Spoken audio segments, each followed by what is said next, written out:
Assalamualaikum warahmatullahi wabarakatuh. Pada kesempatan ini saya hanya ingin mengajak bahwa di dalam melaksanakan ibadah puasa Ramadan ini, marilah kita mengadakan evaluasi. Kenapa demikian?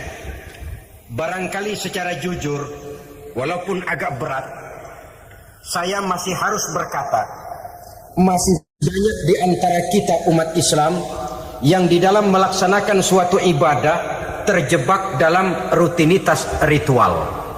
Saudara-saudara kaum muslimin rahimakumullah, jenis puasa yang ketiga kita kenal dengan puasa wajib, dan ini kita laksanakan pada bulan suci Ramadan.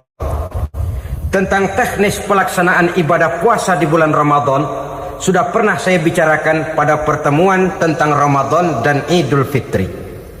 Pada kesempatan ini saya hanya ingin mengajak bahwa di dalam melaksanakan ibadah puasa Ramadan ini, marilah kita mengadakan evaluasi. Kenapa demikian? Barangkali secara jujur, walaupun agak berat, saya masih harus berkata, masih banyak di antara kita umat Islam yang di dalam melaksanakan suatu ibadah terjebak dalam rutinitas ritual. Apa itu rutinitas ritual? Itu bahasa susah. Berhubung saya tidak ingin bicara yang susah-susah, kita bicara yang mudah-mudah saja. Maksud saya, banyak di antara kita umat Islam yang di dalam melaksanakan suatu ibadah itu hanya dengan prinsip asal sekadar gugur kewajiban saja. Akibatnya, sampai sejauh mana ibadah itu berhasil membentuk kepribadian diri kita, kita jarang mengadakan evaluasi dan penilaian. Solat yang penting gugur kewajiban, puasa yang penting sudah gugur kewajiban, haji yang penting sudah gugur kewajiban. Maka jangan heran kalau itu yang jadi prinsip, ibadah lantas tidak punya dampak dalam membentuk kepribadian diri. Banyak orang yang rajin sholat tapi munkarnya jalan terus. Sampai kadang-kadang kita bingung, yang sembahyang dia, yang nyolong dia. Puasanya kelihatannya tekun tapi tidak punya kepekaan sosial. Sama yatim piatu bersifat masa bodoh, sama fakir miskin malah gemes. Tidak lantas tumbuh kepekaan sosial walaupun dia sudah ikut merasakan tidak enaknya lapar dan haus. Ada juga yang sudah haji 4-5 kali mondar-mandir Jakarta Mekah, tapi gaya hidupnya tetap seperti katak di kolong tempurung, picik, sempit pandangan, dangkal hati, tidak terbuka walaupun sudah melihat Islam dalam skala internasional. Yang dia lihat, yang dia saksikan, yang dia pandang tidak sanggup menggugah dan mengubah jiwanya, tidak bisa mewarnai pandangan hidupnya. Inilah akibatnya kalau ibadah hanya dikerjakan dengan prinsip asal sekadar gugur kewajiban. Hasilnya yaitu tadi, hajinya cuma menang topi putih sama serban. Sholatnya, ya sholatnya cuma prinsip asal gugur kewajiban. Begitu juga puasanya, begitu juga zakatnya dan ibadah-ibadah lainnya. Bukan tanpa satu maksud. Jika Allah Subhanahu wa Ta'ala memerintahkan kita melaksanakan ibadah puasa di bulan suci Ramadan, bahkan maksud itu sangat pada penghujung ayat yang memerintahkan kita puasa. Ya ayyuhalladzina amanu kutiba alaikumus syiyam kama kutiba alal ladzina min qablikum la'allakum tattaqun. Orang yang beriman diwajibkan atas kamu berpuasa, telah diwajibkan juga kepada orang-orang yang sebelum kamu, la'allakum tattaqun, agar kamu dengan puasa itu menjadi manusia yang bertakwa kepada Allah Subhanahu wa Ta'ala. Dengan kata lain, berhasil atau tidak puasa Ramadan kita ini akan nampak takwa kita meningkat atau tidak setelah kita melaksanakan ibadah puasa. Sehingga kalau orang mengatakan Ramadan itu merupakan month of training, bulan latihan, keluar latihan tentu harus semakin naik dan baik gaya kehidupan kita. Jadi tujuan utama daripada pelaksanaan ibadah puasa adalah untuk membentuk manusia yang bertakwa. Nah, takwa itu kata Imam Qusairi hurufnya ada 4. Ta, qaf, wawu, ya. Masing-masing huruf ini simbol dari pribadi orang yang bertakwa, bina dan dibentuk oleh pelaksanaan puasanya. Mari kita lihat. Huruf ta adalah lambang dari sifat tawadhu, rendah hati. Orang yang bertakwa, orang yang tidak mempunyai sifat sombong. Puasa menanamkan kita kesadaran terhadap kelemahan, terhadap keterbatasan, terhadap segala ketidakmampuan yang kita miliki. Ya Allah, baru sehari nggak kena makan, nggak kena minum, sudah begini lemesnya. Puasa memang, kalau pagi orang masih sehat, masih terdorong oleh sahur, siang masih lumayan, tapi zuhur ke atas biasanya mulai sikap lemah manusiawi, keterbatasan kekuatan biologis itu mulai nampak. Dari sini tanam satu kesadaran. Kalau begitu apa yang mau disembuhkan di hadapan Allah? Kaya, siapa sih orang paling kaya? Ilmu, siapa sih orang paling pintar? Pangkat, siapa sih orang paling tinggi jabatannya? Dari sifat semacam ini lahir introspeksi. Rasa mawas diri, timbul sifat tawaduknya, rendah hatinya, tidak melonjak menjadi angku dan sombong lantaran sedikit kemampuan dan kekuatan yang dimilikinya. Lalu untuk sikap yang lebih jauh, terwujudlah, terbentuklah apa yang dinamakan stabilitas temperatur batin. Orang tetap konstan menjaga nilai-nilai idealisme yang pernah dimilikinya. Dia mulai dengan adil, dia berjalan tetap dengan keadilan, dan dia berakhir juga tetap dalam keadilan. Jangan mulainya adil, tengahnya setengah adil, di akhirnya malah zolim sama sekali. Ini tidak punya stabilitas temperatur batin. Kan banyak orang begitu toh. Mulanya benar, belakangan mau benar sendiri. Mulanya sudah rela berkorban buat kepentingan orang banyak, belakangan malah selalu mengorbankan kepentingan orang banyak. Waktu di bawah rajin baca ayat kursi, dapat kursi lupa ayat. Stabilitas temperatur batin, tertipu oleh perasaan seolah-olah situasi dan kondisi sudah serba memungkinkan, sudah serba menguntungkan. Orang yang dibentuk pribadinya oleh pelaksanaan ibadah puasa, dia sadar apapun keberhasilannya, apapun kedudukannya, apapun nilai kekayaannya, itu cuma sebagian kecil sekali dari apa yang ada pada zat Allah Subhanahu wa ta'ala. Hati tidak takabur, sesuai dengan namanya takabur dari kalimat takabbaro ya takabbaru, membesar-besarkan diri. Orang yang suka membesar-besarkan diri, orang yang tidak yakin bahwa dirinya orang besar, lalu dibesar-besarkan dirinya. Sebenarnya itu sudah satu sikap di mana dia tidak percaya kepada diri sendiri. Dirinya sebenarnya bukan apa-apa, cuma ingin dianggap besar, lalu dibesar-besarkan. Takabbur namanya. Puasa sekali lagi melatih kita menanamkan kesadaran akan kelemahan dan keterbatasan kita sebagai makhluk. Itu sikap tawadhu. Fir'aun, saudara tahu Fir'aun? Lama-lama dia jadi raja, lupa diri dan lupa daratan, melonjak menjadi angkuh dan sombong sampai kepada puncak kekurang ajarannya, memproklamirkan dirinya menjadi Tuhan. Hitler juga begitu. Pendeknya orang manakala tidak ada kesadaran tentang dari mana segalanya berasal dan kemana segalanya akan kembali, dia mudah out of control. Kalau sudah out of control, maka dia akan melakukan perbuatan yang melampaui batas. Itu yang pertama. Jadi orang takwa, orang yang rendah hati, salah satu tujuan daripada pelaksanaan ibadah puasa menanamkan sikap rendah hati. Dari sikap rendah hati ini yang timbul apa? Kepekaan sosial. Jika saya puasa, saya sudah merasakan bagaimana tidak enaknya lapar. Saya sudah merasakan bagaimana tidak enaknya haus. Tapi bagaimanapun, saya lapar cuma sebentar, saya haus cuma sebentar. Saya mengatakan lapar saya hilang, kalau saya hilang. Bagaimana yang itu? Orang-orang tua jompo yang perlu santunan, orang-orang miskin yang terkapar di kolong-kolong jembatan, yang tiap hari merasakan perasaan seperti ini tanpa tahu kapan hidup dan nasibnya akan berubah.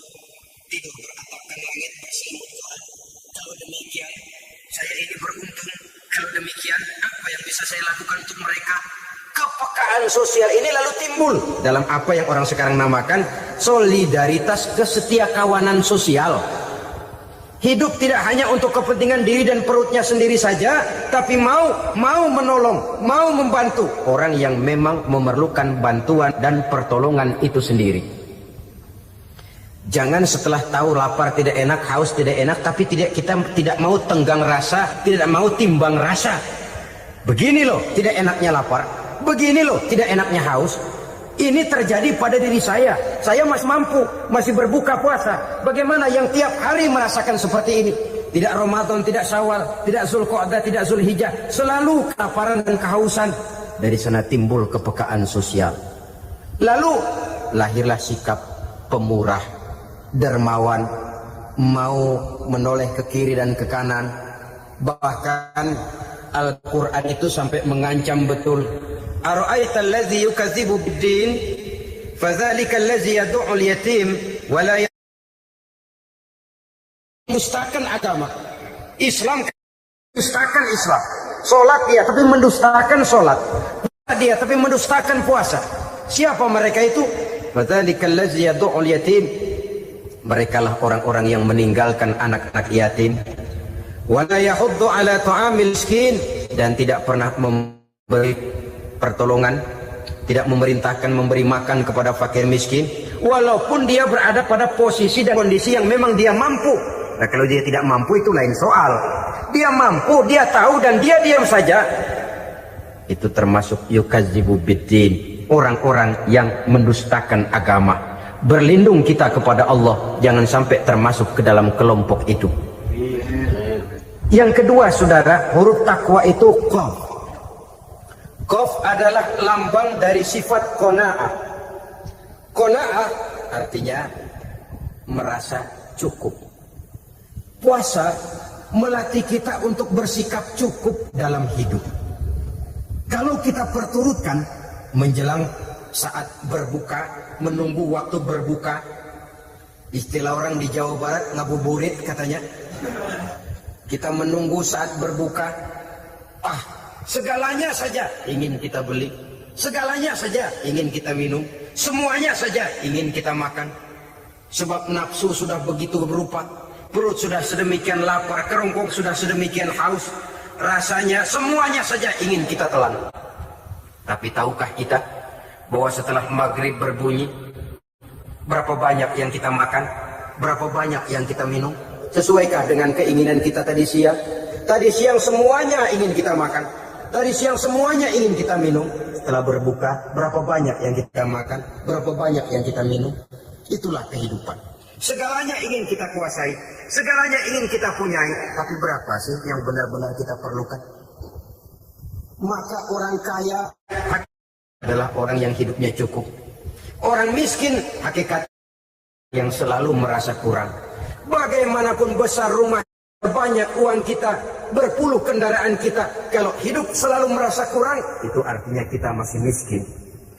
Maka jikalau ingin menjadi orang kaya, kuncinya hakikatnya cuma satu, hati kita merasa cukup dengan yang diberikan Allah, bersyukur atas segala nikmatnya, dan dengan syukur itu, nikmat itu akan ditambah oleh Allah Subhanahu wa ta'ala. Puasa menimbulkan sifat qanaah, dan qanaah adalah watak daripada orang-orang yang bertakwa kepada Allah Subhanahu wa ta'ala. Persis seperti orang minum air laut. Makin diminum, makin haus. Makin diminum, makin kering tenggorokan. Begitulah orang berhadapan dengan materi. Tadinya dia akan senang kalau dia merasa punya tanah ratusan hektar. Sudah ratusan hektar, tidak cukup ngelamun lagi, alangkah nikmatnya kalau bisa beli gunung. Gunung dibeli. Sudah punya gunung, lihat laut. Aduh, kalau laut juga bisa dibeli, beli lagi laut. Sudah punya laut, lihat ke atas langit, ada yang jual apa enggak ya?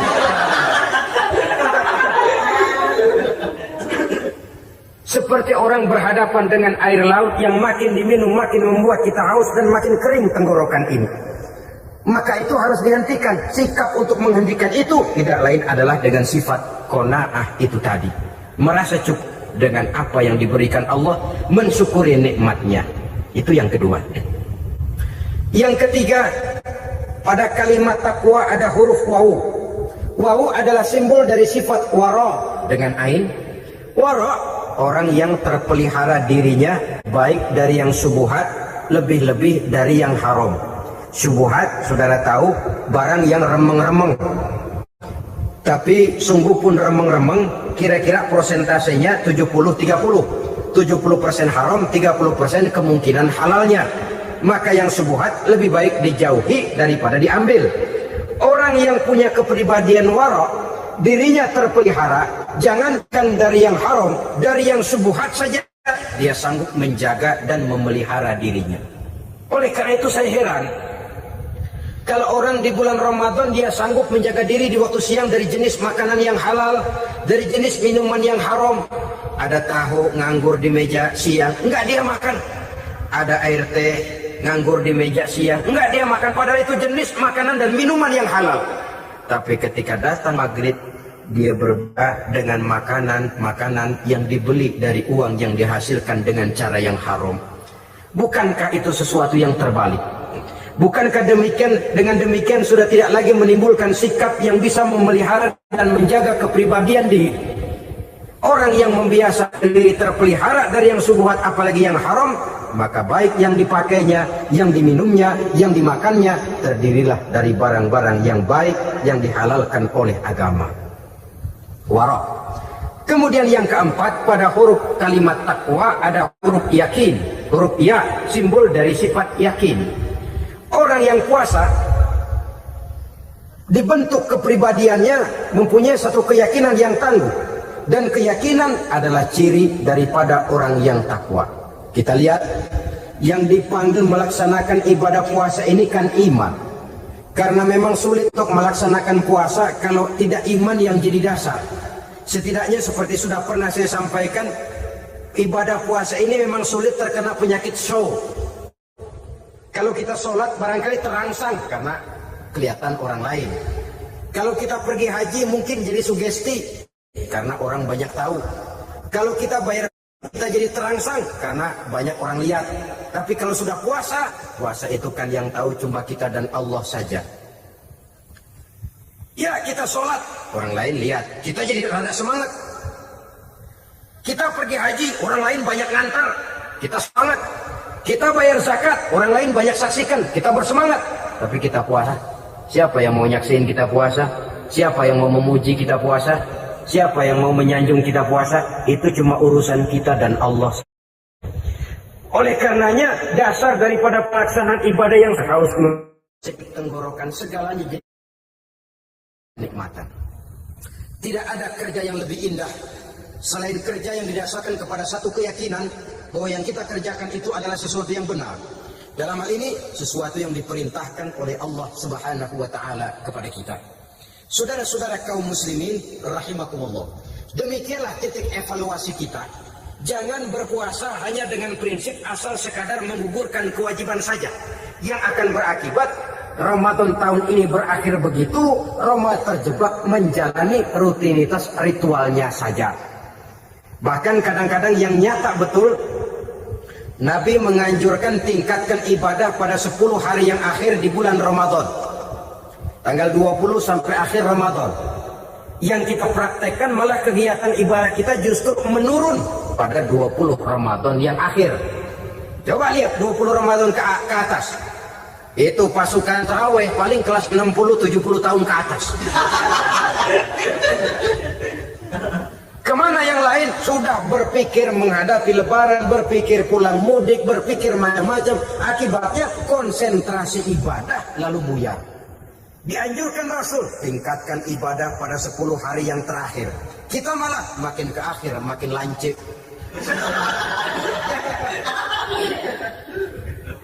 Saudara-saudara kaum muslimin rahimakumullah, kita terjebak oleh sesuatu yang sementara, oleh sesuatu yang bersifat kulit, lalu meninggalkan isinya.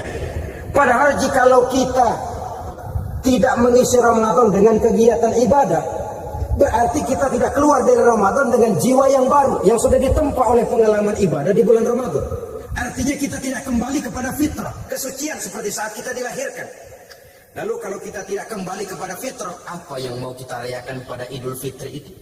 Di mana letak kegembiraan kita? Di mana letak kebahagiaan hati? Kembalikah kita kepada fitrah? Tidak.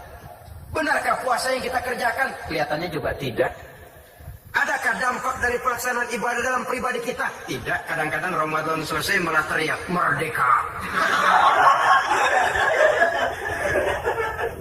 Kalau tadinya Ramadan dia merasa terhalang, mau keluar siang, mau makan siang, bulan puasa, mau minum siang, bulan puasa, mau gandengan, bulan puasa. Ramadan selesai, kibarin bendera teriak merdeka. Lalu kembali merajalela. Saudara-saudara, dampaknya tidak akan kelihatan. Padahal puasa yang baik, la'allakum tattaqun, membentuk manusia yang bertakwa kepada Allah Azza wa Jalla. Nah, sekarang apa kemudahan dan keistimewaan yang akan diberikan Allah kepada mereka yang sampai kepada tingkat takwa ini? Al-Quran menjelaskan, pertama, may yattaqillaha yaj'al lahu makhraja. Barang siapa yang bertakwa kepada Allah Subhanahu wa taala, maka dia akan diberikan makhraja. Makhraja itu jalan keluar dari segala macam kesulitan. Jalan keluarnya ada saja. Menurut ukuran kemampuan dia tidak mungkin, mustahil, tidak bisa, mana mungkin. Tapi pada waktunya ada saja jalan keluarnya. Termasuk jenis yang yaj'allahu makhraja. Orang yang bertakwa kepada Allah selalu diberikan jalan keluar dari segala kesulitan yang dihadapinya. Siapa sih orangnya yang tidak pernah sulit dalam hidup? Siapa orang yang tidak pernah mengalami kesulitan? Tapi kadang orang menilai, itu kelihatannya hidupnya enak aja ya, kayaknya gak pernah mengalami kesulitan. Sebenarnya bukan tidak pernah mengalami kesulitan, Allah selalu memberikan jalan keluar dari segala kesulitan yang dihadapinya. Nah, kalau Allah yang memberikan jalan keluar, tentu sangat mudah sekali. Orang yang bertakwa diberikan jalan keluar dari segala macam kesulitan. Satu. Yang kedua, wa yarzuqhu min haitsu la yahtasib. Dia akan diberikan rezeki oleh Allah dengan jalan yang tidak disangka-sangka. Rezekinya datang dengan cara yang tidak disangka-sangka. Gajinya mungkin kecil, tapi penghasilannya gede. Kan itu yang penting. Gaji dan penghasilan kan lain tuh. Boleh jadi gaji kecil, asal penghasilan gede, kan nikmat hidup itu. Nah, penghasilan ini ada yang bisa kita perkirakan. Bisa kita perkirakan. Misalnya gaji itu tadi. Kalau saya kerja, gaji saya begini. Ada rezeki yang masuk min haitsu la yahtasib. Tidak kita sangka-sangka. Tidak kita duga-duga, tahu-tahu ada saja rezeki. Datang orang, bawa persoalan yang mendatangkan hasil. Sebab rezeki, jodoh, maut memang seperti bayangan. Kita uber-uber dia lari, kita diam dia diam. Kan gemes ini. Bayang-bayang itu begitu. Kita kejar, dia lari. Rezeki juga begitu. Kita diam, dia diam. Setengah mati yang namanya rezeki kita cari, kita uber. Ngobek sampai ratusan bohong kita kerjain. Tapi memang belum waktunya, ya sulit untuk tembus. Tapi kadang-kadang giliran kita nongkrong di rumah, datang orang bawain rezeki. Itulah yang namanya rezeki. Tapi ini untuk orang yang bertakwa. Kalau tidak punya kredibilitas takwa, jangan lalu pakai ayat ini. Diberikan Allah dengan rezeki dengan jalan yang tidak disangka. Kan ada ayatnya dah, kita mah manteng aja di rumah dah. Ntar juga tuh rezeki datang. Ini fasilitas yang diberikan kepada orang yang wa may yattaqillah, bertakwa kepada Allah, yarzuqhu min haitsu la yahtasib, diberikan rezeki dengan cara yang tidak disangka-sangkanya. Maka kadar ketakwaan jangan membuat kita buruk sangka. Tuh orang ya nggak kemana-mana, duitnya ada aja. Kalau dia takwa, Allah berikan jalan keluar. Yang lantas ngelihat kiai, orangnya ahli ibadah, ilmunya tinggi, akhlaknya luar biasa, takwanya tinggi, rezekinya lancar. Kalau husnuzon nih kiai nggak kemana-mana, duitnya banyak, merah tuyul kali ini. Itu termasuk jaminan Allah yang masuk kategori min haitsu la yahtasib. Yang ketiga, yaj'al lahu min amrihi yusra. dimudahkan segala urusannya, Kemudian yang keempat, yukaffir anhu sayyi'atihi wa yu'azzim lahu ajra. Diampuni segala kesalahannya dan dibesarkan pahala kebaikan yang dikerjakannya. Maka mudah-mudahan puasa yang kita kerjakan mengantarkan kita kepada ketakwaan kepada Allah, dan takwa membuka janji Allah kepada kita di dalam kehidupan ini. Kenapa sih kita yakin Quran itu kitab suci? Pertama, ajarannya sesuai dengan fitrah manusia. Suatu kitab dinamakan suci kalau konsep ajarannya sesuai dengan fitrah. Contoh, ini laki-laki ini seneng nggak sama perempuan? Normal. Kalau nggak seneng saya ragu-ragu. Perempuan seneng nggak sama laki-laki?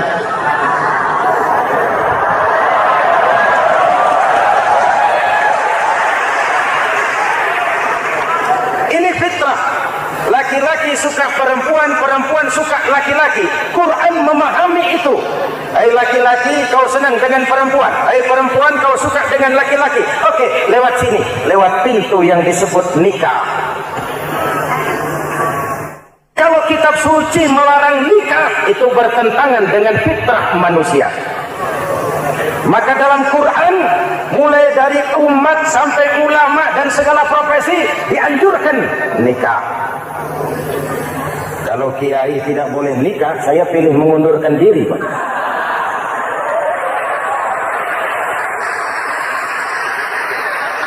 Itu bertentangan dengan fitrah. Lagian mubazir dikasih perabotan nggak dipakai.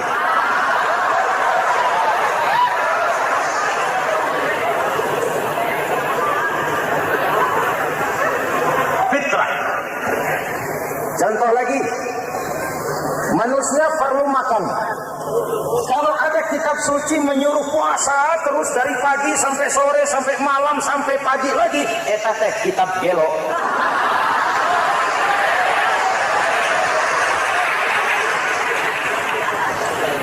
Quran sesuai dengan fitrah. Puasa mulai dari imsak sampai datang waktu maghrib.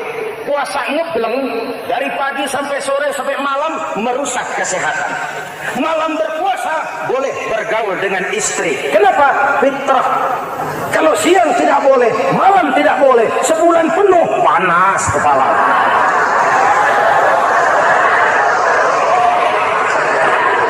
Rontok rambut. Hadirin yang saya hormati, itu yang pertama. Yang kedua, kita yakini Quran sebagai kitab suci karena isinya tidak saling bertentangan, konsekuen, konsisten. Kalau ada satu kitab, di satu ayat mengajarkan Tuhan Esa, di lain ayat mengajarkan tiga, liar ya teman. Bagaimana kitab suci isinya paradoks? Bagaimana kitab suci isinya saling bertentangan?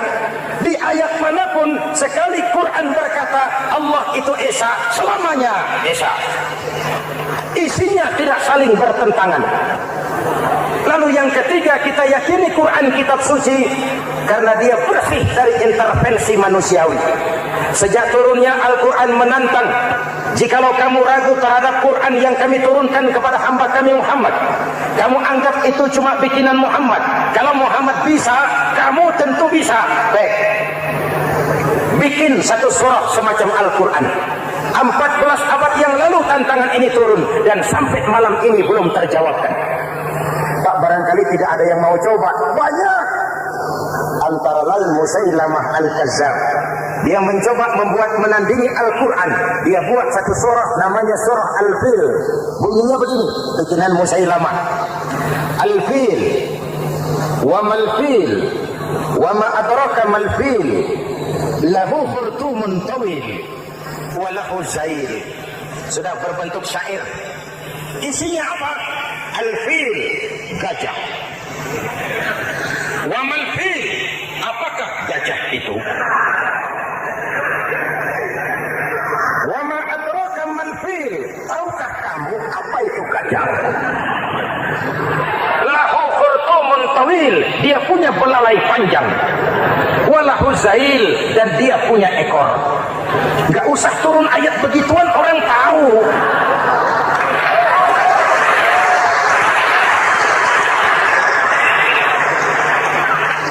Kalau redaksi mendekati, maka isi jauh panggang dari api. Kitab suci bersih dari campur tangan manusiawi. Maka Al-Quran, ke bahasa apapun dia diterjemahkan, naskah aslinya tetap ikut.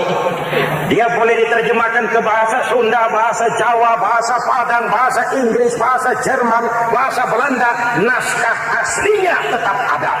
Kenapa? Bahasa ke bahasa perbedaannya sering frontal. Kalau dari gelas menjadi gelas, eta mah caket. Dari lamp menjadi lampu, itu masih serumpun. Tapi cokot Sunda dengan cokot Jawa, itu jauh bedanya. Atos Sunda dengan atos Jawa, itu jauh. Ulama Sunda sama ulama Jawa nggak pernah akur kalimat atos Sunda.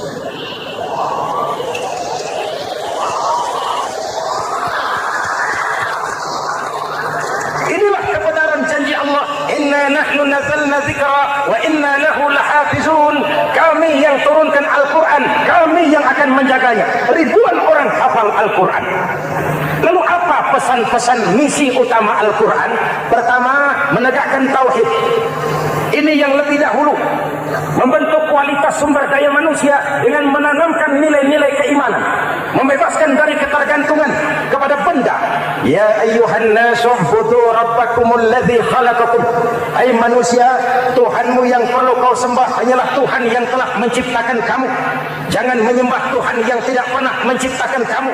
Mengapa kau menyembah harta padahal dirimu lebih berharga dari harta? Kenapa kau menyembah pangkat dan jabatan padahal dirimu lebih berharga dari pangkat dan jabatan?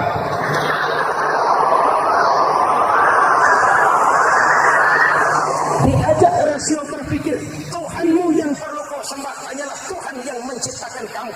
Dan Tuhan yang menciptakan kamu itu Tuhan yang lam yalid wa lam yulad, yang laisa kamitslihi syai'un, dan itulah Allah Subhanahu wa taala. Ayo orang teh, ayeuna teh. Boleh pakai teh. Ayeuna teh, kita teh. Kalau kepada syirik jali, syirik yang terang-terangan, insya Allah tidak. Nyata-nyata menyembah berhala, tidak. Nyata-nyata menyembah pohon, tidak. Nyata-nyata berkeyakinan Tuhan lebih dari satu, tidak. Tapi kita sering terjebak pada syirik kecil, syirik khafi, syirik yang tersamar. Saya sejak pakai cincin ini, jangankan anak gadis, nenek-nenek lihat saya. Cincin. Jangankan anak gadis, nenek-nenek lihat saya lemes. Cincin. Ini saya sejak ada perkutut di rumah ini, dagang lancar perkutut. Ini Ramadan, bulan penempaan nilai-nilai keimanan. Misi utama Quran menegakkan tauhid, memerangi kemusyrikan, membebaskan manusia dari ketergantungan kepada benda. Dari situ kualitas sumber daya manusia dimulai. Saya sering mengungkapkan selama ini sistem pendidikan kita cuma mengisi otak, bukan membentuk watak. Otak diisi segala macam ilmu, tapi hati kosong, agama rapuh, akhirnya moral rendah. Muncul manusia-manusia yang pintar, cuma sayang tidak benar. Indonesia kita bangkrut, Indonesia kita terpuruk, Indonesia kita sakit sekarang ini. Kan ulahnya orang-orang yang pintar tapi tidak benar.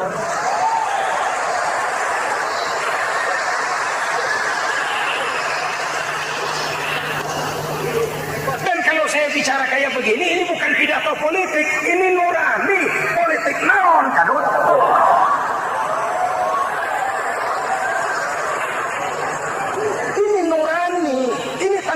Sebagai anak bangsa, ibu bapak, saudara-saudara hadirin yang saya hormati, Rasul kalau masuk sepertiga yang akhir, sing-singkan lengan baju, hamparkan sajadah, lebih banyak di masjid daripada di rumah. Itu Rasul. Maka sepertiga yang akhir masjid makin ramai. Lihat Masjidil Haram. Lain dengan kita. Sepertiga yang akhir masjid mulai mengalami kemajuan. sopnya makin maju.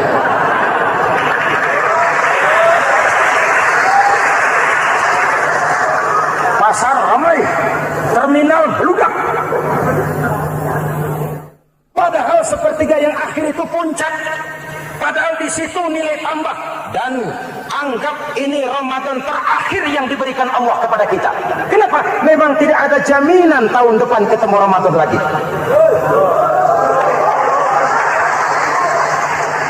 Anggap ini Ramadan terakhir yang diberikan Allah kepada kita. Tidak ada jaminan tahun depan Ramadan akan ketemu lagi. Tidak ada jaminan. Manfaatkan peluang ini untuk melakukan pemutihan. Semua kita melakukan introspeksi. Tidak tahu kita Ramadan tahun depan nanti masih ketemu apa tidak. Sebagaimana kita tidak tahu kita masih hidup atau tidak. Hadirin yang saya hormati. Misi kedua Al-Quran, persaudaraan, kebersamaan atas dasar keadilan dan kebenaran. Manusia bersuku-suku, ya. Manusia berbangsa-bangsa, memang itu diakui oleh Al-Quran. Inna khalaqnakum min dzakari wa untha wa ja'alnakum syu'uban wa qabaila. Kami ciptakan kamu dari laki-laki dan perempuan. Kami jadikan kamu bersuku-suku dan berbangsa-bangsa. Apa tujuannya? Agar kamu saling mengenal satu dengan yang lain. Persaudaraan, kebersamaan atas dasar keadilan dan kebenaran. Yang terlepas dari ras, dari manapun orang datang, apapun warna kulitnya, dari suku apapun dia dilahirkan, kalau akidahnya sama, itu kan saudara kita.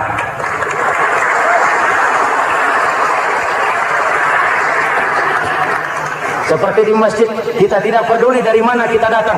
Yang datang dari kidul, madep ngulon mang. Yang datang dari sebelah lor, madep ngulon mang. Yang datang dari sebelah wetan, madep kulon mang. Yang datang dari kulon, madep ngulon. Bukan soal dari mana kau datang, tapi satu arah menghadapmu. Kau mau Betawi, mau Sunda, mau Jawa, mau Padang, mau Aceh, mau Batak, mau Ambon, kita satu nusa, satu bangsa, satu bahasa.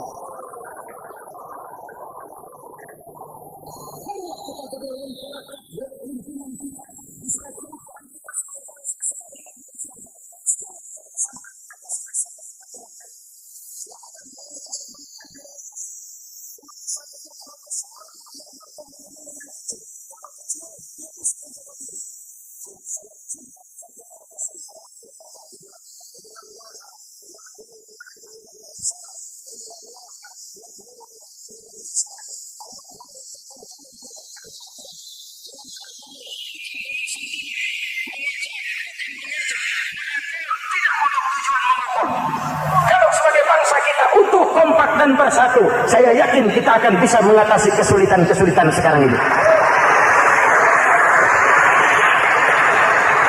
Kan kita prihatin kadang-kadang tawuran antar desa, antar RT, antar RW, antar kecamatan, sampai antar elit di atas.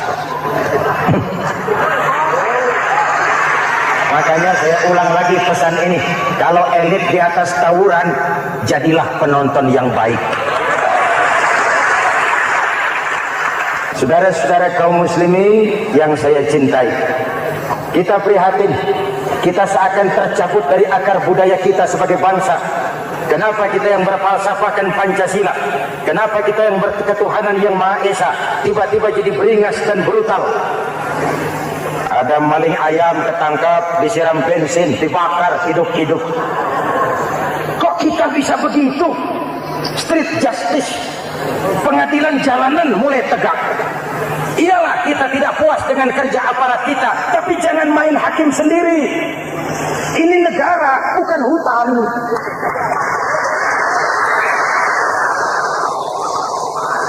Jangan mencegah kemungkaran dengan menegakkan kemungkaran baru. Oleh hal-hal yang sepele, yang mestinya kita bisa mencari jalan keluar dengan baik. Ayo luruskan saf, rapatkan barisan, satukan langkah, tautan hati. Kita satu umat yang satu, diikat oleh Al-Quran. Hanya dengan kebersamaan kita akan mampu menata hari esok yang lebih baik atas dasar keadilan dan kebenaran. Dulu teh Muhammad Toha teriak takbir ngadepi Belanda. Bung Tomo teriak takbir ngadepi Belanda. Ayeuna takbir ngadepi batur sadulur salembur. Nanaunan.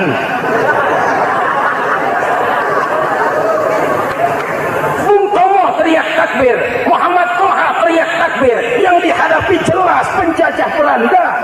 Kita ngadepi saudara sendiri, Allahu Akbar. Yang sana teriak, Allahu Akbar. Setan tepuk tangan di tengah.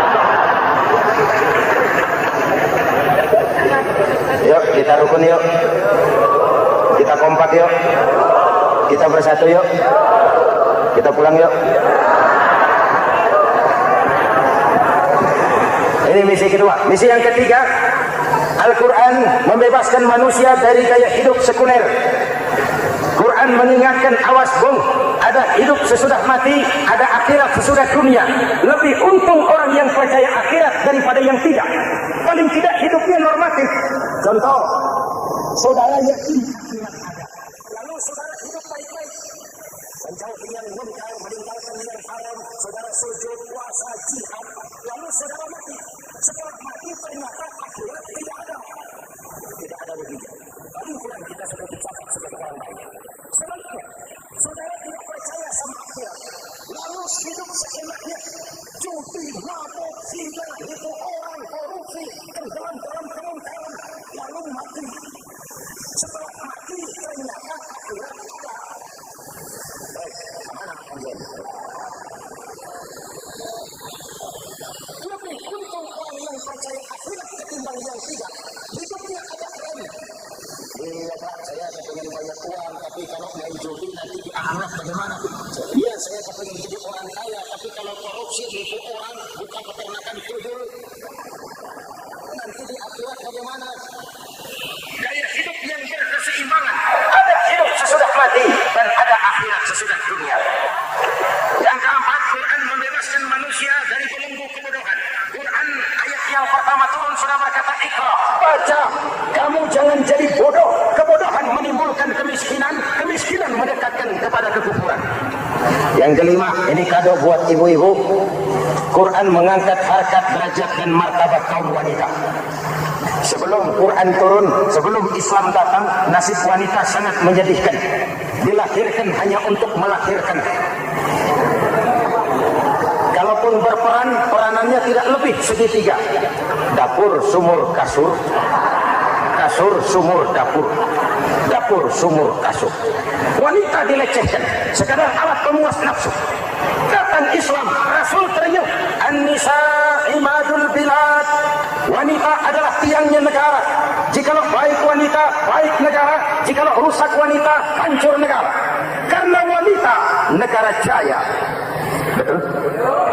Karena wanita, negara hancur. Betul? Maka wanita adalah bidadari yang kadang-kadang setan. Kadang-kadang.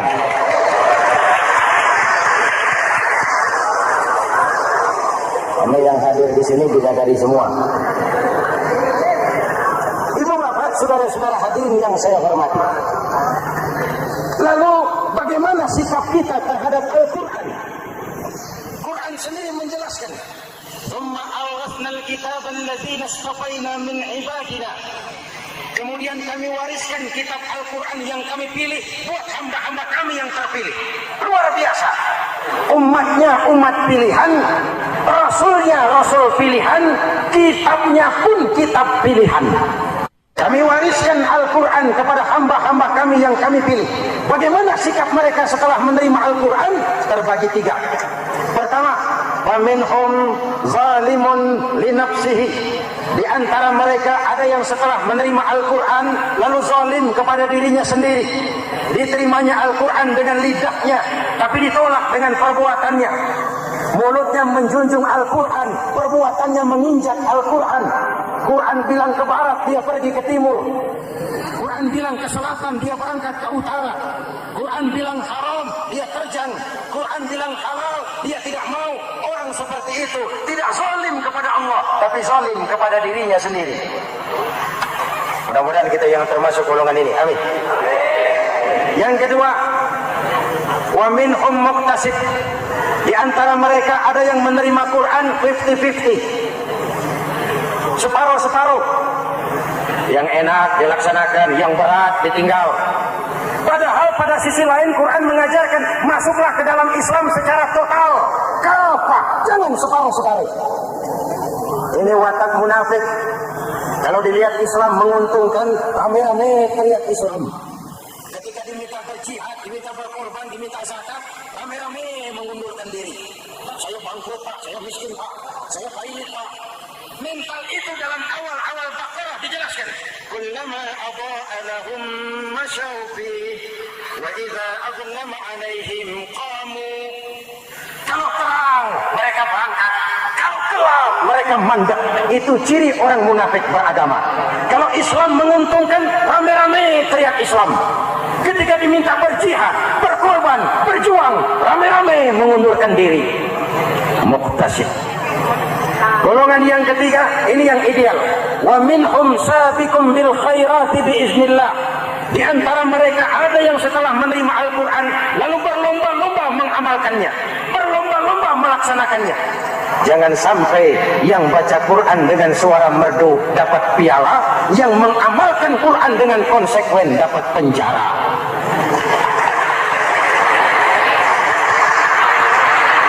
Itu ironi, itu menyedihkan, itu memilukan, dan itu memalukan. Pilihan terserah kita. Satu hadis Rasulullah mengajarkan begini, man ja'alal Qur'ana amamahu qadahu ilal jannah, wa man ja'alal Qur'ana khalfahu saqahu ilal nar. Siapa yang meletakkan Quran di depannya, dijadikannya Quran sebagai imam, Quran akan membimbing dia ke surga. Surga dunia, lebih-lebih surga akhirat. Sebaliknya, siapa yang meletakkan Quran di belakang, dibelakanginya ajaran Quran, Quran akan mendorong dia ke neraka. Neraka dunia, lebih-lebih neraka akhirat. Quran imam apa makmum? Kita makmum apa imam? Makmum ikut imam apa imam ikut makmum? Makmum ikut imam. Jikalau Quran adalah imam, jikalau kita adalah makmum. Ke barat kata Quran, ke barat kita berangkat. Ke timur kata Quran, ke timur kita menuju. Halal kata Quran, itu yang kita ambil. Mari kita jadikan Ramadan sebagai bulan di mana sedikit demi sedikit kita berupaya kembali menjadi generasi yang Qur'ani. Rasulullah pernah ditanya, kalau Tuhan wafat ya Rasul, kemana kami minta nasihat? Aku tinggalkan kamu dua nasihat. Satu yang diam saja, satu yang bisa bicara. Yang bisa bicara apa ya Rasul? Al-Quran. Minta nasihat Quran. Yang diam saja apa ya Rasul? Maut. Dalam hidup ada dua nasihat. Nasihat yang bisa bicara, Al-Quran. Nasihat yang diam saja, maut. Mau dagang, minta nasihat Quran. Mau bertetangga, minta nasihat Quran. Itu nasihat. Nasihat yang kedua, diam saja, tahu-tahu datang, maut. Makanya anggap ini Ramadan terakhir yang diberikan Allah kepada kita. Karena tahun depan tidak ada jaminan kita bertemu Ramadan. Manfaatkan 10 yang akhir untuk meningkatkan nilai ibadah kita kepada Allah Subhanahu wa Ta'ala. Pada pertemuan kali ini, secara khusus kita akan membicarakan tentang puasa ini. Kita akan mulai dari yang pertama, puasa sunnah. Sebagaimana yang kita maklum, sunnah adalah satu perbuatan yang apabila kita kerjakan berpahala, tapi apabila kita tinggalkan tidak merupakan dosa. Hanya saja ia merupakan barometer dan ukuran daripada orang-orang yang cinta kepada sunnah itu sendiri. Ada banyak jenis puasa sunnah ini. Yang pertama, puasa sunnah di bulan Muharram. Rasulullah Sallallahu Alaihi Wasallam bersabda, "Afdalus siyami ba'da Ramadan syahrullahil Muharram, wa afdalus salati ba'da al-fariḍah salatul lail." Diriwayatkan oleh Muslim dari Abi Hurairah. Puasa yang paling utama sesudah puasa Ramadan tidak lain adalah puasa di bulan Muharram. Dan solat yang paling afdal sesudah solat yang wajib adalah solat pada sepertiga malam yang akhir. puasa di bulan Muharram merupakan puasa sunnah dan mempunyai nilai yang sangat besar dalam pandangan Allah Subhanahu wa Ta'ala. Buat mereka yang mampu melaksanakan puasa sunnah di bulan Muharram ini, boleh melaksanakannya selama 10 hari. Hari yang pertama boleh juga 3 hari saja, atau setidak-tidaknya 1 hari daripada bulan Muharram. Yang kedua, puasa 10 hari daripada bulan Zulhijjah. Karena bulan Zulhijjah ini memang termasuk bulan yang dimuliakan oleh Allah Subhanahu wa Ta'ala. Pertama, di sana ada hari Tarwiyah, ada hari Arafah, ada hari Kurban, ada Talbiyah, ada pelaksanaan haji dengan segala manasiknya. Maka puasa sunnah di bulan Zulhijjah merupakan amalan yang sangat utama dan besar pahalanya dalam pandangan Allah Azza wa Jalla. Sebagian ulama menjelaskan, man shoma hazihil ayyam akramahullahu bi asyri asya'in. Siapa orang yang melaksanakan ibadah puasa sunnah pada hari-hari 10 di bulan Zulhijjah ini, Allah Subhanahu wa Ta'ala akan memuliakannya dengan 10 macam perkara. Saudara, ini keuntungannya. Yang pertama, orang yang puasa di hari-hari 10 bulan Zulhijjah diberikan al-barakah fi umrihi, diberikan keberkahan pada umurnya. Setiap kita ingin memperoleh umur yang berkah. Umur yang berkah itu yang bagaimana? Apa yang jumlahnya panjang? Mungkin. Tetapi yang jelas, umur yang berkah ini adalah umur yang bisa dipertanggungjawabkan di hadapan Allah Subhanahu wa Ta'ala. Artinya, umur yang diisi penuh dengan kebajikan, umur yang diisi dengan segala macam kegiatan ibadah, dan umur yang dengan demikian sungguh pun kita sudah mati, jasad terkubur dalam tanah, nama kita akan tetap hidup, dikenal orang oleh karena kebajikan yang kita kerjakan. Saya kira akan lebih merupakan azab ketimbang nikmat kalau orang diberikan umur panjang tapi hanya untuk menumpuk-numpuk dosa saja. Kan lebih baik mana? Umur pendek banyak pahala, umur panjang banyak dosa. Lebih baik mana? Saya yakin yang paling baik tentu umur panjang banyak pahala. Paling sial umur pendek dosa melulu. Sudah diberikan umur pendek, tidak seberapa, dosa berlipat ganda. Itu kalau orang kampung bilang tekor namanya. Rugi. Umur pendek hanya untuk menumpuk-numpuk dosa. Boleh jadi kalau umat-umat zaman dulu, saudara, mereka diberikan umur panjang. Nabi Adam, kita tahu Nabi Adam itu 2000 tahun umurnya. Nabi Nuh 950 tahun. Umatnya ya rata-rata segitu itu.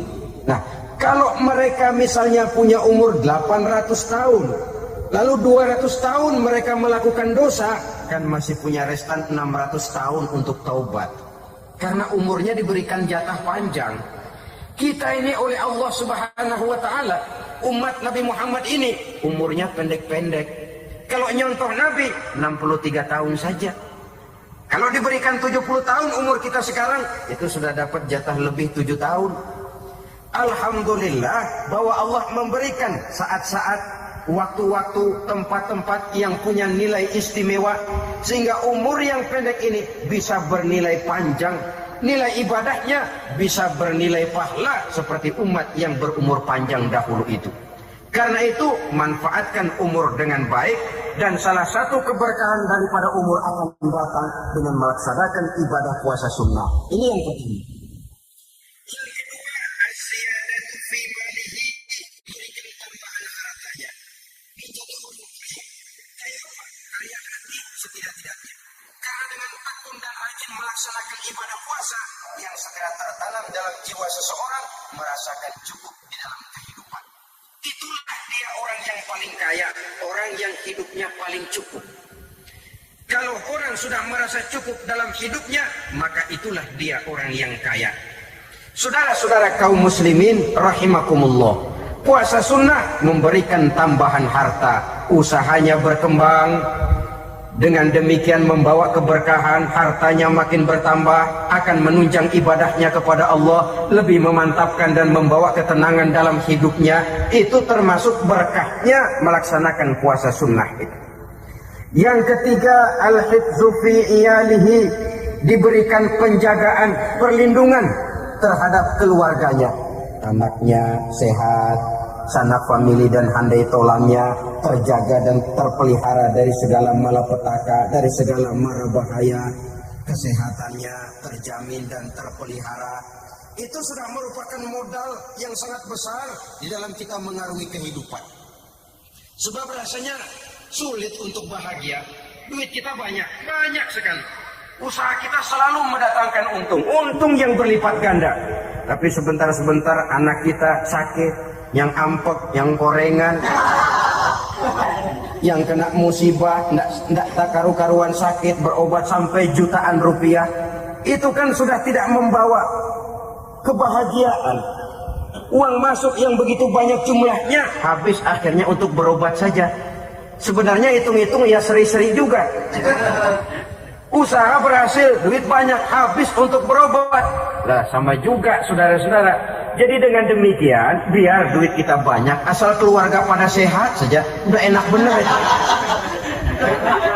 Duit banyak, ekonomi cukup, keluarga sehat, nikmat rasanya menjalani kehidupan ini. Yang kiamat sudah duit kagak barang seperak, keluarga ampuk semua. Kiamat sudah. Saudara hadirin yang saya hormati, jadi yang ketiga, Allah memberikan pemeliharaan terhadap keluarganya. Satu kali orang dipelihara Allah, tidak satu kekuatan pun yang bisa mencelakakan. Satu kali orang disengsarakan Allah, tidak satu tenaga pun yang mampu menyelamatkannya. Itulah sebabnya perlindungan Allah, pemeliharaan Allah terhadap diri dan keluarga sangat kita perlukan di dalam kehidupan ini. Dengan melaksanakan ibadah puasa, kita mendekatkan diri kepada Allah. Dengan dekat kepada Allah, maka Allah pun dekat kepada kita. Sehingga dalam hadis kursi dikatakan, ta'arraf ilallahi firraha ya'rifka fi syiddah. Ingatlah kepada Allah di waktu kamu senang, agar Allah ingat kepada kamu di waktu kamu susah. Yang kita laksanakan kadang-kadang sebaliknya. Waktu susah kita ingat Allah, waktu senang kita lupa Allah. Akhirnya nanti pada waktu kita melarat, kebelangsak, susah dan sebagainya, pertolongan tidak akan datang kepada kita. Benar, ta'aruf ilallah firraha ya'rifka fi syiddah. Ingatlah kepada Allah di waktu kamu susah, ingatlah kepada Allah di waktu kamu senang, agar Allah ingat kepadamu di waktu kamu mendapat kesusahan. Umumnya watak manusia memang kalau sudah dapat susah, ingat kepada Allah. Waktu duduk, waktu berbaring, sambil tidur, dalam segala keadaan Allah disebutnya, Allah dimintakan pertolongannya. Tapi dikala dia berada pada posisi di atas angin, merasa senang, bahagia, Allah terlupakan. Saudara-saudara kaum muslimin, itu yang ketiga. Yang keempat, at-takfiru li sayyiatihi. Orang yang melaksanakan puasa sunnah itu diampuni segala dosa dan kesalahan yang telah dilakukannya. Dan yang kelima, at-tad'ifu li hasanatihi, diberikan balasan yang berlipat ganda dari segala kebaikan yang dikerjakannya. 1 berbalas 7 bisa berbalas 10 masih berbalas 100, masih ditambah dengan wallahu yudha'ifu liman yasha. Allah melipat gandakan pahala orang-orang yang dikehendakinya. Maka carilah satu kebaikan yang apabila kita kerjakan, dosa akan dihapus dan nilai pahalanya menjadi berlipat ganda. Satu kali kita bekerja, 2-3 pulau bisa kita raih dan kita jangkau. Yang keenam, orang yang melaksanakan puasa sunnah di bulan Zulhijjah, at-tashil li sakarati mautihi, diberikan kemudahan pada saat menghadapi sakaratul maut. Maut a mysterious problem. Dia adalah pintu yang setiap orang pasti akan memasukinya. Bahwa mati adalah mati, itu semua kita tahu. Tapi hakikat orang pada saat menghadapi mati itu kan berbeda-beda. Ada yang matinya itu gampang sekali, persis orang tidur saja, tidak nampak gelisah, tidak bikin susah yang hidup, tidak gelimpangan di tempat tidur, persis seperti orang mau tidur saja. Ada yang sulit sekali menghadapi sakaratul maut, gelimpangan di tempat tidur, bikin bingung orang yang nunggu. Kadang-kadang seperti kerbau digorok lehernya. Saudara-saudara, sulit menghadapi sakaratul maut. Oleh karena itu Rasulullah Sallallahu Alaihi Wasallam sering beliau itu kalau berdoa membaca Allahumma hawin alayya fi sakaratil maut. Ya Allah, mudahkan saya di dalam menghadapi sakaratul maut. Rasulullah saja, saudara, orang yang ibadahnya paling banyak, orang yang hatinya paling bersih, orang yang akhlaknya paling luhur, masih berdoa semacam ini. Mohon dimudahkan oleh Allah agar mudah menghadapi sakaratul maut. Apalagi kita, terus terang kita ini paling-paling kelas muhtalid, bangsa sama pahala mau sama dosa doyan. Lebih perlu lagi menghadapi sakaratul maut, sehingga apabila malaikat maut datang menjemput nyawa kita, dimudahkan, jangan dibikin sulit, supaya mudah. Jadilah orang baik-baik. Biasanya kalau banyak yang mati, malaikat maut juga kali main-mainin dulu tuh orang. Utak-atik, ditakut-takutin dan segala macam. Saudara hadirin yang saya hormati, maka menghadapi sakaratul maut ini merupakan kunci. Apakah seseorang bisa husnul khatimah atau bisa su'ul khatimah? Salah satu jalan untuk memudahkan diri menghadapi sakaratul maut, melaksanakan puasa sunnah di bulan Zulhijjah ini. Yang ketujuh, ad-diya'u li zulumati qabrihi, diberikan terang di alam kuburnya. Kubur, saudara tahu, saudara tentu sering lihat orang dimasukkan ke liang lahat, ditutup dengan papan, dinding ari kata kita di kampung, lalu diuruk lagi dengan tanah. Dalamnya liang lahat, gelapnya liang lahat, gelapnya diuruk dengan tanah, gelapnya di dalam kubur, tiga gelap yang menjadi satu. Bapak moyangnya gelap. Puasa sunnah ini merupakan terang di alam kubur kita nanti. Yang kedelapan, at-tasqil limizanihi, diberikan keringanan pada timbangan di hari akhirat nanti. Bahwa setelah dibangkitkan dari kubur, setiap kita akan menghadapi perhitungan, akan ditimbang segala macam kebaikan dan segala macam kejahatan yang pernah kita lakukan di dalam kehidupan. Orang yang melaksanakan ibadah puasa sunnah, at-tasqilu limizanihi, diberikan keringanan timbangan hari akhiratnya nanti. Yang kesembilan, an-najah minal bala, diberikan keselamatan dari segala macam bencana. Dan yang ke-10, as-su'ud ala darajatihi, diberikan ketinggian, naik derajatnya, derajat di dunia, lebih-lebih lagi derajat di akhirat nanti. Ini keutamaan yang diberikan Allah Subhanahu wa ta'ala kepada mereka yang melaksanakan ibadah puasa 10 hari di bulan Zulhijjah menurut penjelasan sebagian dari para ulama kita. Jadi setelah puasa Muharram ada lagi puasa Zulhijjah.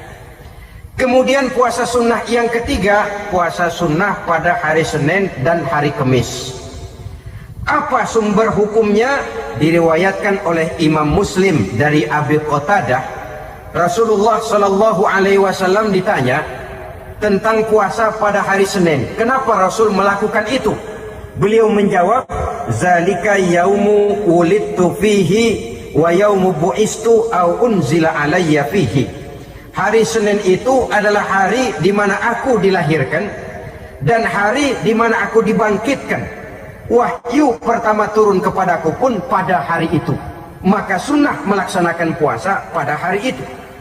Adapun hari Kamis, ada hadis yang diriwayatkan oleh Imam Turmuzi dari Abi Hurairah, Nabi bersabda, tu'radul a'malu yaumul isnaini wal khamisi fa uhibbu an yu'radu amali wa ana sha'im.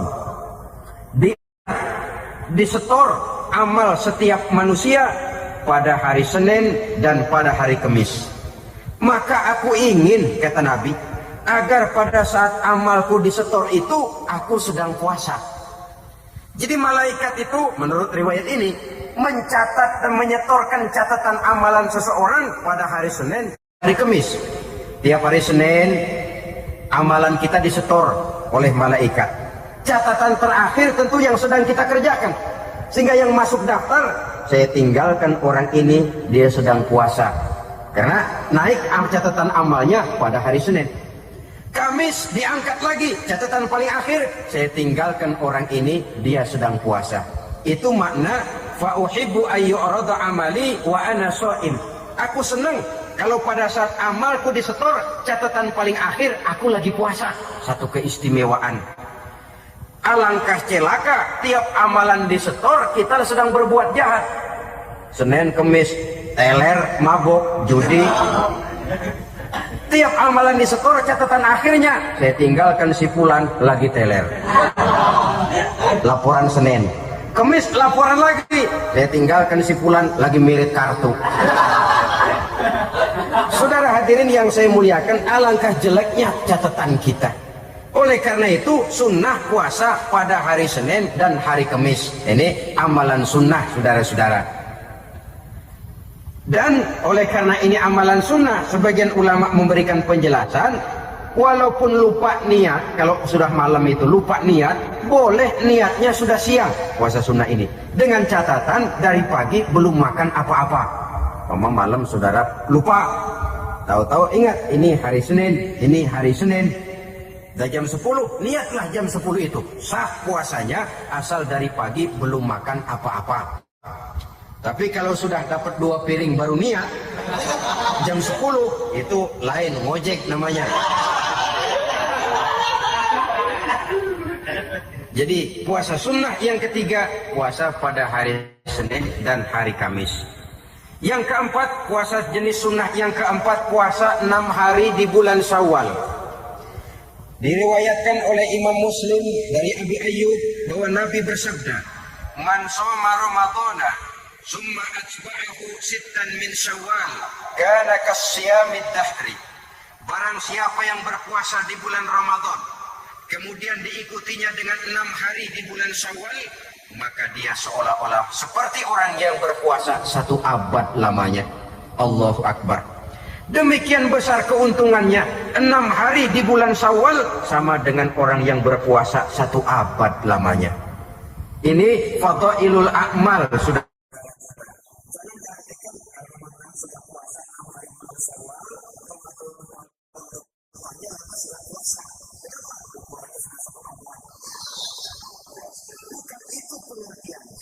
Ini mendorong orang memberikan ganjaran pahala yang sedemikian besar. 6 hari setelah Ramadan, lihat di bulan Syawal, tidak pada hari pertama Syawal, karena haram tentunya berpuasa pada hari Fitri. 6 hari di bulan Syawal, tinggal lihat yang mampunya saja. Boleh berurutan, boleh tidak berselang-seling, boleh asal saja jumlahnya 6 hari selama masih bulan Syawal itu. Hari ini 3 hari lagi, 4 hari lagi, diselang-seling atau berurutan, itu juga lebih baik. Puasa sunnah 6 hari daripada bulan Syawal. Kemudian yang kelima, puasa sunnah 3 hari pada setiap bulan. 3 hari pada setiap bulan. Diriwayatkan oleh Imam Bukhari dan Muslim dari Abi Hurairah. Abi Hurairah bercerita, "Ausani Khalili sallallahu alaihi wasallam bisalasin." Kekasih saya Rasulullah berwasiat kepada saya, memesankan benar-benar kepada saya untuk melaksanakan 3 amalan yang terpuji. Pertama, siyamu salasati ayyamin min kulli syahrin. Puasa 3 hari dalam setiap bulan. Ini wasiat yang pertama. 3 hari pada setiap bulan. Tidak peduli bulan apa saja. Dalam artian ya bulan menurut perhitungan Islam ya. Muharram, Safar, Rabiul Awal, Rabiul Tsani, Jumadil Ula, Jumadil Akhir, Rajab, Sya'ban, Ramadan, Syawal, Zulqa'dah, Zulhijjah dan selanjutnya. 3 hari pada setiap bulan. Tanggalnya tanggal berapa saja. Lebih utama pada yang disebut Yaumul Bid, yaitu hari-hari di mana bulan menunjukkan purnama. tanggal 13, tanggal 14, dan tanggal 15 pada setiap bulannya itu disunahkan melaksanakan puasa. Itu wasiat pertama, puasa 3 hari pada setiap bulan. Wasiat yang kedua, warok'atai duha, melaksanakan sholat duha sekurang-kurangnya 2 rakaat. Itu wasiat yang dipesankan benar kepada saya, kata Abi Hurairah. Pertama, puasa 3 hari pada setiap bulan. Yang kedua, usahakan jangan meninggalkan 2 rakaat minimal daripada sembahyang duha. Kita tahu sembahyang duha itu sembahyang sunnah di waktu pagi seketika matahari naik sepenggalahan. Sekurang-kurangnya 2 rakaat, sebanyak-banyaknya 8 rakaat. Di antara fadilah atau keutamaan daripada sholat duha ini yaitu menyangkut masalah rezeki dan usaha.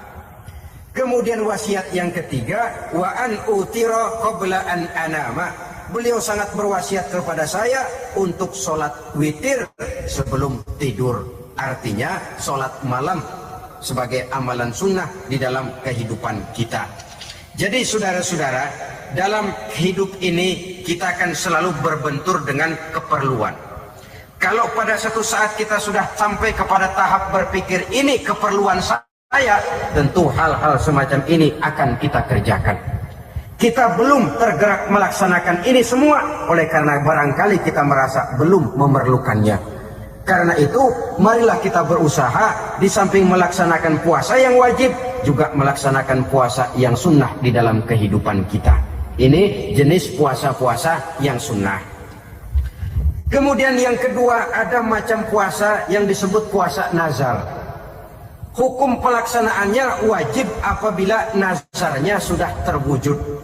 Puasa nazar, puasa yang dikaitkan dengan suatu persoalan. Umpamanya, kalau saya lulus ujian, saya akan puasa 1 minggu lamanya. Begitu ujiannya ternyata lulus, dia wajib bayar nazarnya. Puasa 7 hari, tidak lagi sunnah, tapi wajib karena dia nazarkan. Asal saja tidak sah nazar kepada yang makruh, apalagi kepada yang haram. Umpamanya, nazar, kalau tembus 6 nomor mau puasa 3 hari. Itu nazar semacam itu bukan saja tidak sah, tapi haram hukumnya. Tidak boleh nazar kepada yang makruh, apalagi kepada yang haram. Jadi apabila maksud yang sudah kita niatkan tercapai, wajiblah nazar itu dibayar, yaitu kalau nazarnya sunnah melaksanakan ibadah puasa.